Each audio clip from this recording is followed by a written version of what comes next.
Le yoga est une bonne façon de se détendre et d'améliorer sa santé physique et mentale. Aujourd'hui, dans la chronique Art de vivre, on en parle avec l'enseignant de Vini Yoga, Alain Gendron. Quels sont les principaux avantages du yoga? Oh, premièrement, c'est la détente.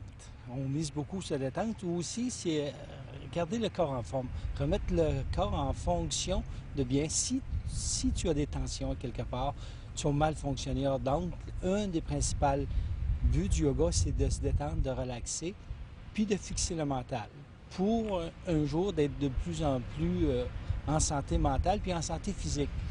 L'autre aspect, c'est que ça aide beaucoup à réduire les insomnies, aussi les maux de dos, les maux de tête, l'anxiété. En définitive, c'est tout ça que ça amène. Mais est-ce que c'est vraiment bon pour la santé physique? Est-ce qu'on devient plus en forme en faisant du yoga? Beaucoup de gens arrivent et pensent qu'il faut être en forme pour faire du yoga. C'est le contraire. On arrive en yoga, la méthode Vini Yoga qu'on enseigne, c'est qu'on prend les personnes où ils sont, puis on les amène en santé physique, la santé qu'ils ont besoin.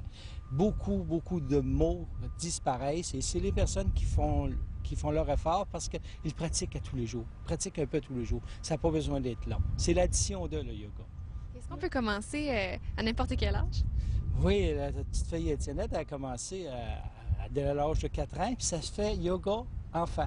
Les parents qui viennent de coucher avec leurs enfants, que ça fait qu'ils ont à peu près 6 mois, ils viennent, puis ils peuvent faire par enfant. Et des gens de la maternelle, les enfants de la maternelle, de 5 à 7 ans, 11 ans, on a fait, puis les enfants adorent le yoga. C'est pas enseigné de la même façon, c'est sur forme de jeu, beaucoup sur forme de jeu avec la maternelle.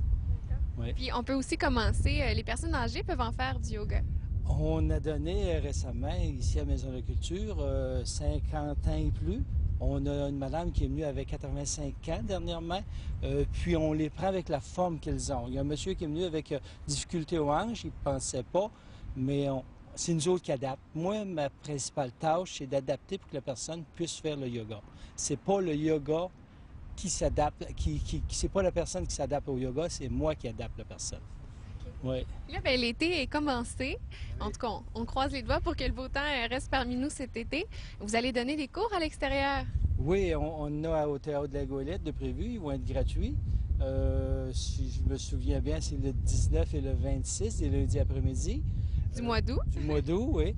Puis après ça, occasionnellement, si on a des demandes, on le fait. Mais on a aussi à l'intérieur chez nous le mardi soir puis le vendredi après-midi. Vendredi après-midi, c'est très apprécié parce que ça coupe du boulot. Ouais. Donc, principalement, le yoga, ça permet aussi de faire un vide, puis de devenir plus concentré et tout ça. Plus détendu, puis avoir une belle clarté. Une belle clarté, puis vraiment but du yoga, quand on a maîtrisé la posture, qu'on a maîtrisé le mental, qu'on maîtrise le souffle, c'est d'aller à l'intérieur, de connaître la paix intérieure. C'est vraiment le but ultime. Il appelle ça le samadhi. Le but ultime, c'est ça. C'est d'être détendu, d'être bien, d'être relâche. Puis on s'aperçoit qu'une personne fait du yoga, on regarde ses traits. Ses traits sont doux, son visage est détendu. Sa démarche aussi, son dos est de plus en plus droit. Il y a des personnes qui arrivent le dos courbé, on s'aperçoit que le dos devient de plus en plus droit. Donc, ça corrige à tous les niveaux. Alain, merci beaucoup. Ça fait plaisir.